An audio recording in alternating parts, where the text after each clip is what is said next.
Lembaga Hukum. Melekum merupakan salah satu program dari Perennial Fakultas Hukum Universitas Tanjung Pura. Dalam program ini, kami akan mengenal lebih lanjut mengenai lembaga hukum yang ada di Indonesia, khususnya Kalimantan Barat. Kira-kira melekum kita pada kali ini mau kemana ya? Nah, kali ini kita akan melekum ke Pos Lintas Batas Negara atau yang biasa kita singkat dengan PLBN.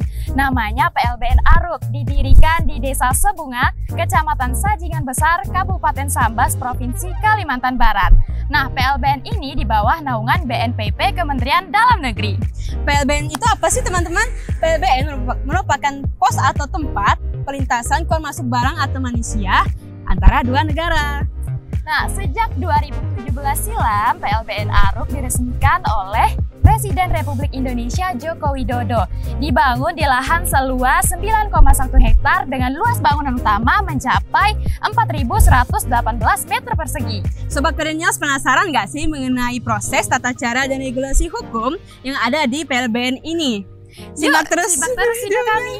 Izin memperkenalkan diri, nama saya Adi Muhammad selaku Kasubdit Pengelolaan Kawasan PLBN Aruk. Terkait dengan pengelolaan PLBN, kami merujuk kepada Perka nomor 7 tahun 2017 tentang pengelolaan PLBN. Maka PLBN itu sebagai tempat pemeriksaan dan pelayanan lintas batas negara. Tentu dalam pelaksanaannya kami didukung oleh rekan-rekan dari CIQS. C-nya itu custom, I-nya imigrasi, Q-nya itu karantina, S-nya itu security. Security di sini kami selaku pengelola PLBN berada di posisi security dan berada juga pada posisi fasilitasi pelayanan. Sementara rekan-rekan CIQ bertugas sesuai dengan porsi pekerjaannya masing-masing. Untuk perlintasan orang itu dari imigrasi, kemudian perlintasan barang, pemeriksaannya dari rekan-rekan juga custom. Nah, kalau karantina, kami di karantina di sini ada karantina kesehatan, karantina ikan, dan karantina pertanian. Kerjaan rekan-rekan di sini tentu memeriksa setiap perlintasan. Untuk PLBN Aruk sendiri, perlintasan saat ini itu antara 700 sampai 900 orang per hari per hari.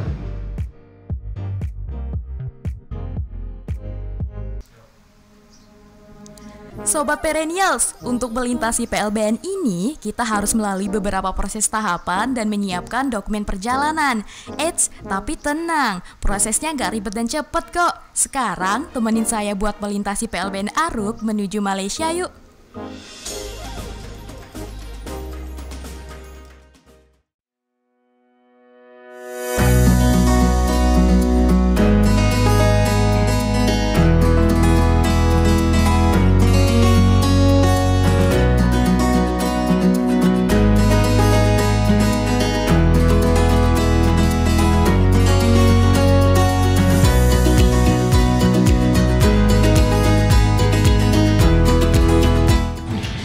Langkah pertama keberangkatan menuju Malaysia adalah pemeriksaan kesehatan untuk memastikan pelintas dalam keadaan sehat dan tidak ada penyakit menular. Yuk ikuti langkah selanjutnya.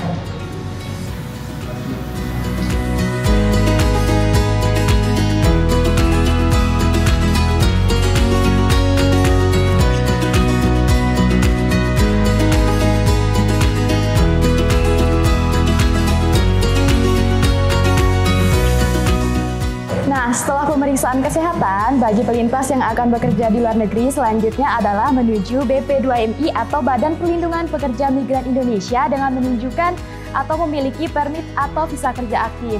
Nah, karena kita pergi hanya untuk melancong, jadi selanjutnya langsung aja kita ke bagian imigrasi yuk.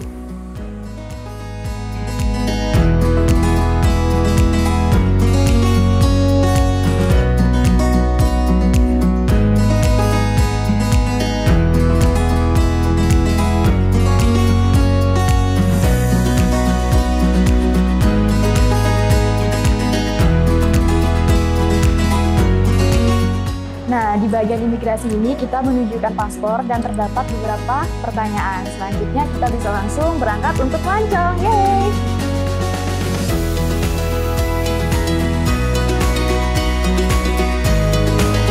Jadi selanjutnya saya akan pergi ke pagar lintas batas titik 0. Nah, ikutin terus perjalanan saya ya.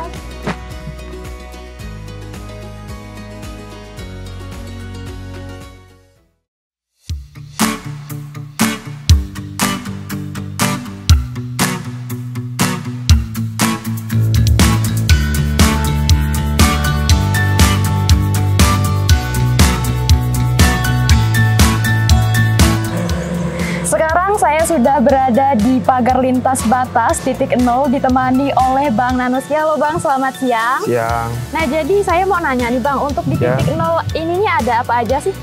Kalau di titik 0 sih sebenarnya ada cuma pelintasan orang keluar masuk.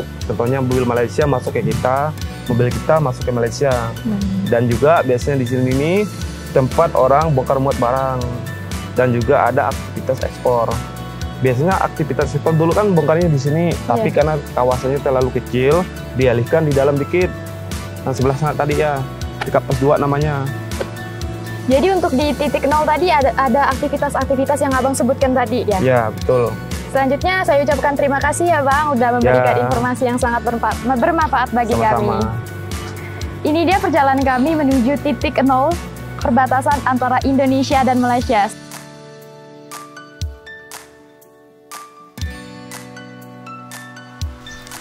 Untuk kepulangan, proses melintasi PLBN Aruk dari Malaysia ke Indonesia tetap melewati tahapan yang sama seperti keberangkatan tadi.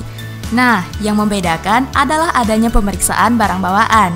Apakah barang bawaan Sobat Perennials masuk dalam kategori barang yang dikenai bea cukai atau tidak? Sekarang kita simak penjelasan dari Bapak Hasanuddin mengenai hal ini yuk.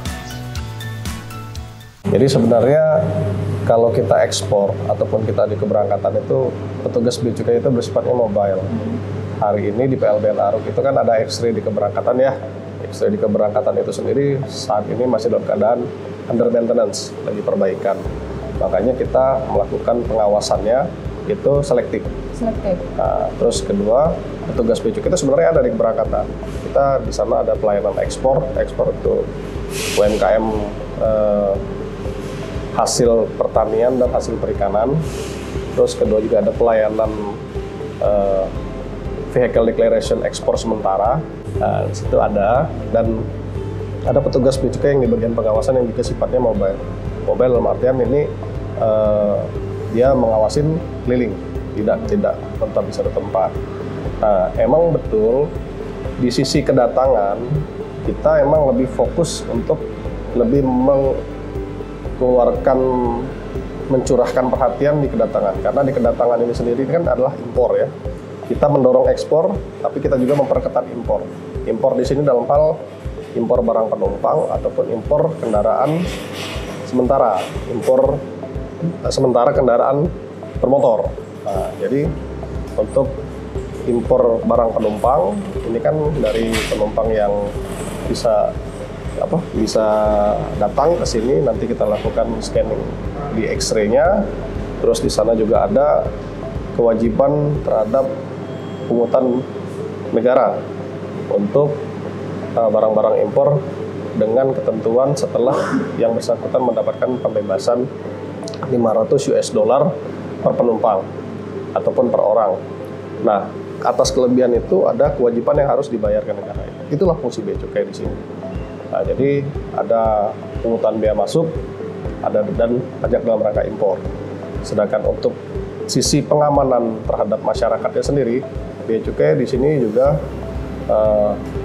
memiliki tupoksi untuk sebagai community protector dalam hal mencegah masuknya barang-barang berbahaya di Indonesia. Seperti mungkin yang adik-adik ketahui, ada narkoba di situ yang bisa masuk, berpotensi masuk di pintu-pintu perlintasan kita. Bea cukai melakukan screening terhadap hal itu. Terus kedua juga ada aturan larangan dan pembatasan terhadap produk-produk tertentu dari instansi yang lain. Seperti hal ini dalam hal karantina, BPOM, terus mungkin dari TNI Polri. Jadi bea cukai juga melakukan pengawasan terhadap barang-barang yang sifatnya lantas. Selain itu juga bea cukai juga melakukan mempermudah proses pelayanan ini dengan aplikasi. Salah satu aplikasi yang kita jalankan di sini adalah aplikasi registrasi email terhadap importasi barang berupa handphone, komputer, dan tablet. Jadi seperti itu. Kira-kira seperti itulah. Cukup Pak, terima kasih penjelasannya yang sangat jelas. Mungkin boleh bilang ke Perennials, kalau misalnya sebagai pelintas itu tidak boleh melewati jalan yang tidak resmi, Pak, dan harus melewati PLBN. Betul. Baik, ini teman-teman sekalian, bagi para perennials ya, yaitu mari kita berangkat dan masuk melalui pintu-pintu resmi yang sudah ditetapkan oleh pemerintah. Salah satunya melalui pintu pos lintas batas negara Aruk. Di sini sudah tersedia sarana dan prasarana yang memadai, yang cukup aman dan nyaman, serta jangan lupa tetap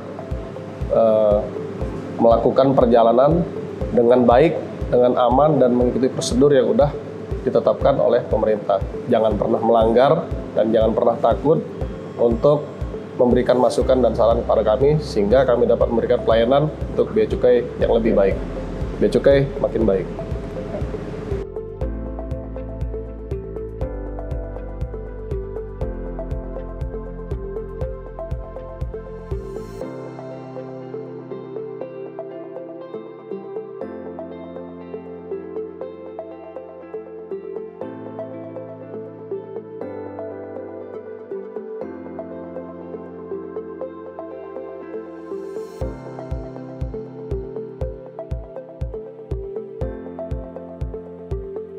Salam perennials, menuju Fakultas Hukum Unta, maju dan berdaya saing. Nah, itu tadi penjelasan singkat tentang PLBN dan tata cara melintas dari Indonesia menuju Malaysia dan sebaliknya.